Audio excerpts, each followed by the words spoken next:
Good morning, children. Today I am going to start chapter 2 Motion in One Dimension. First topic is physical quantities. Those quantities which can be measured. Those quantities which can be measured are called physical quantities. There are a number of physical quantities can be measured are length, mass, time, temperature, heat, work, energy, power, pressure, density, force, weight, impulse, momentum, moment of force, electric field, magnetic field, speed, velocity, acceleration, distance, displacement, etc. These physical quantities can be classified into two groups. First, scalars, and second, vectors. Scalar quantities and vector quantities. First, scalar quantities. Those physical quantities which can be expressed, which can be defined by only magnitude. No need direction. Such physical quantities are called scalar quantities. Those physical quantities which requires only magnitude for their complete description are called scalar quantities. Examples: mass, length, time, distance, density, volume, speed, temperature, potential difference or potential, magnetic and electric potential, work, energy, power, pressure, quantity of heat, a specific heat, charge, electric power, resistance, density, mechanical advantage, frequency, angle, etc. These all are expressed only by using magnitude.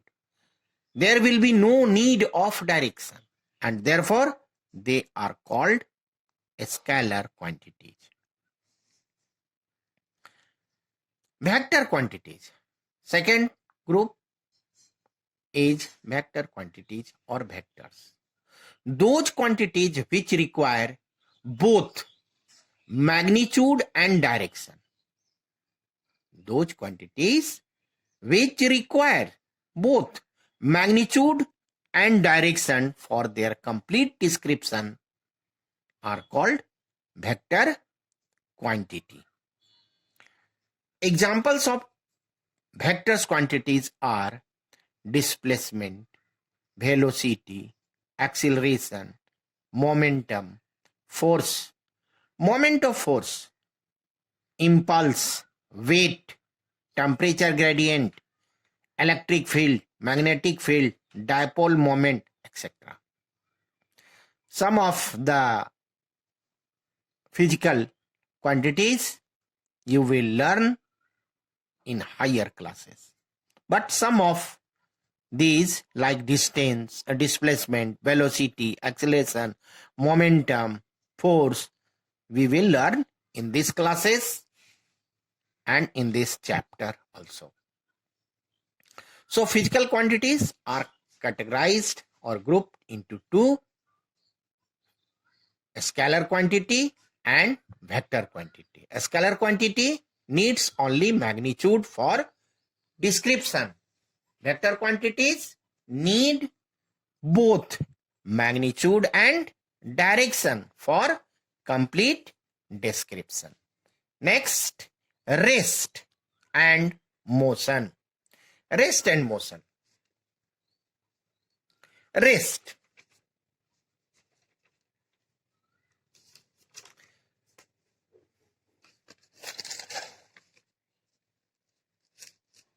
Rest. Bag kept on table, clothes kept in shelves. If you are sitting on the table, bench or chair, this means that you are in rest. Bags kept on table are rest. Clothes kept in shelves are in rest. Reason is that these objects or body do not change their position with respect to time as compared to a stationary object, and therefore they are called rest.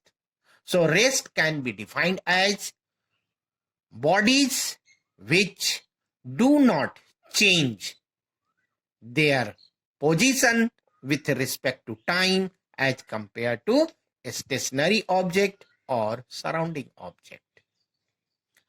So it is clear. Bag kept on table, boy sitting on bed, books kept in bags, etc. Motion.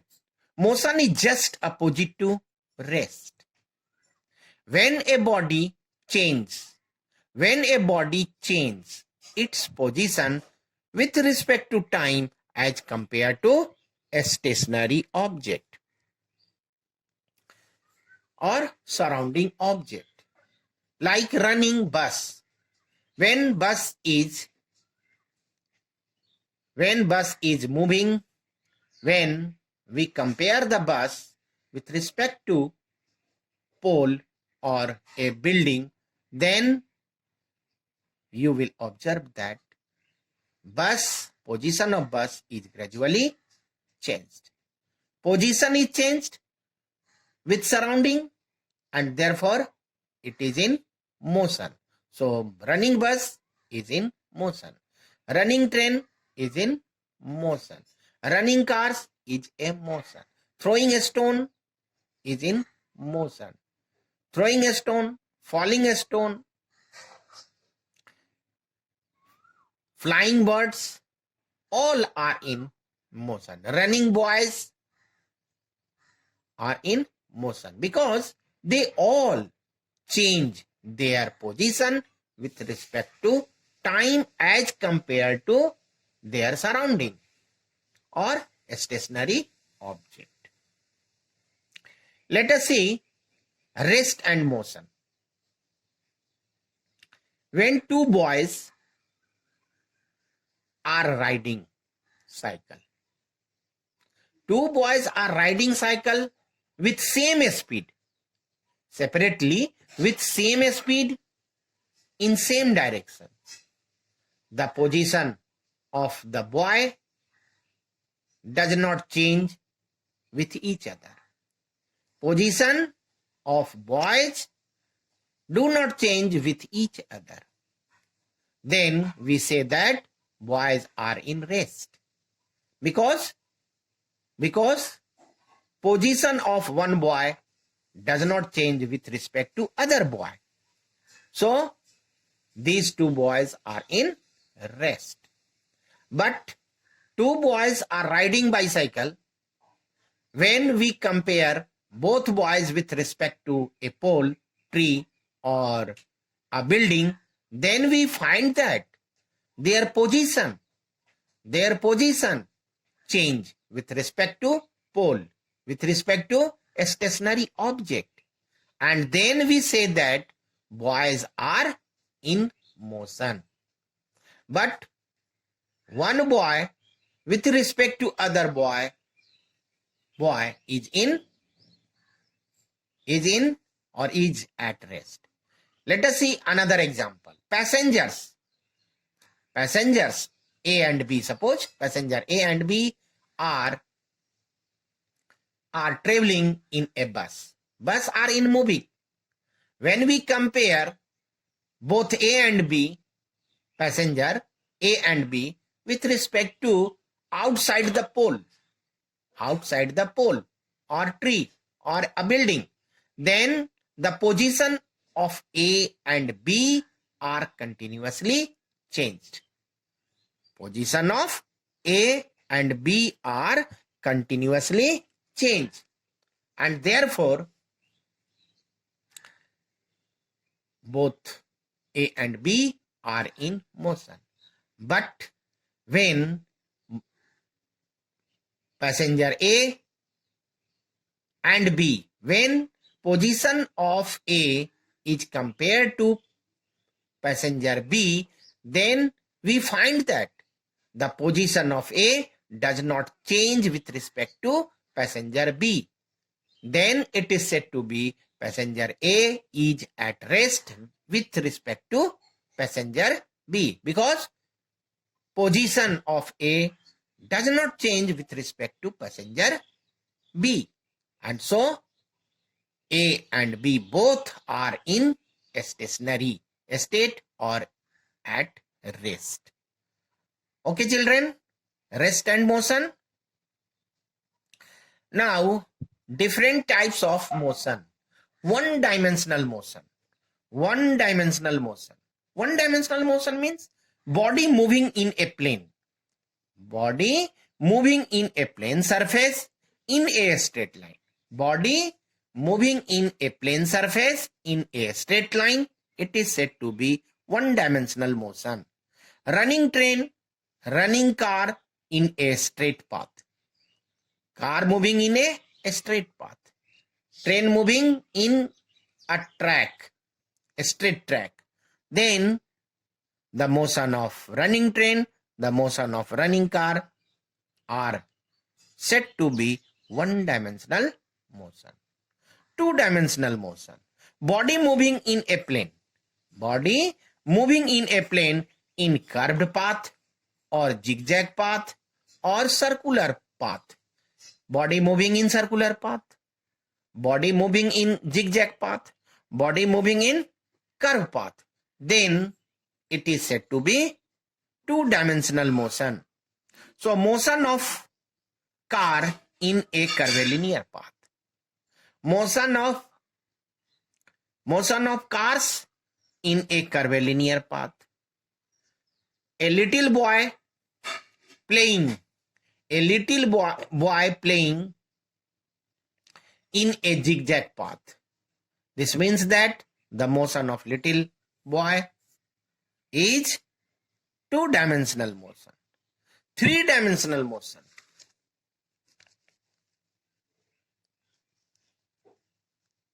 Three-dimensional motion.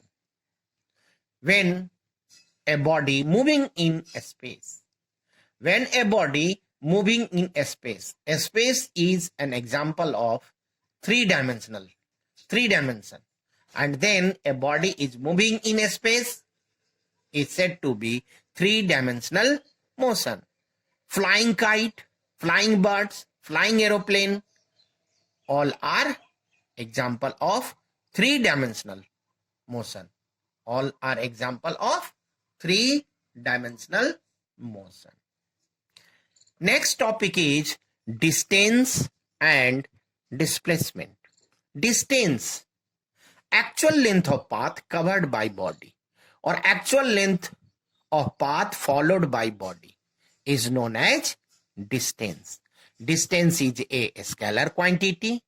Distance is denoted by S, and SI unit of distance is meter. SI unit of distance is meter. CGS unit of distance is centimeter. It is always positive. It is always positive. Never be negative. Never be negative. Displacement. Shortest length of path between initial position and final position. Shortest length of path between initial position and final position is known as displacement. Is known as displacement. It is a vector quantity. Displacement is a vector quantity and it is represented by S with arrow. Arrow is given on the head. So S arrow.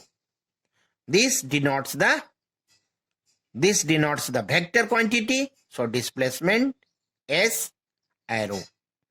SI unit of displacement is meter and CGS unit each centimeter. Displacement may be positive, negative or zero. Displacement may be positive, negative or zero. Let us see distance and displacement. See here, point A and point B. There are 2 points, initial point and final point. And there are 4 paths.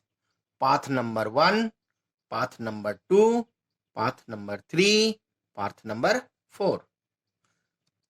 See here, path number 2 is the shortest path. Path number 2 is the shortest path, and therefore this path, path number 2, is known as displacement. Path number 2 is known as displacement. When a boy moving path number 1, then this will be distance, but this will be path number 2 will be displacement. When a boy moving path number 2, then this will be distance as well as displacement. But when a boy moving with path number 3, then this will be distance, but this will be displacement. When a boy moving with path number 4, then this will be distance, but path number 2 will be displacement. This means that the shortest distance between initial and final is known as displacement. So from this figure, we conclude that distance may be greater and equal to displacement.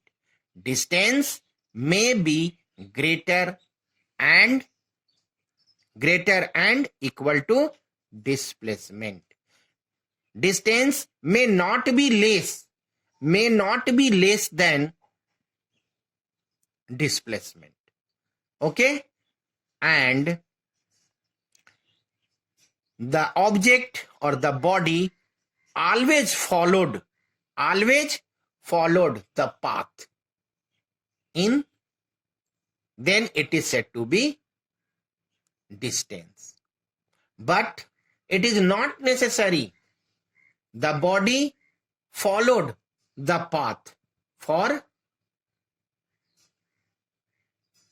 displacement.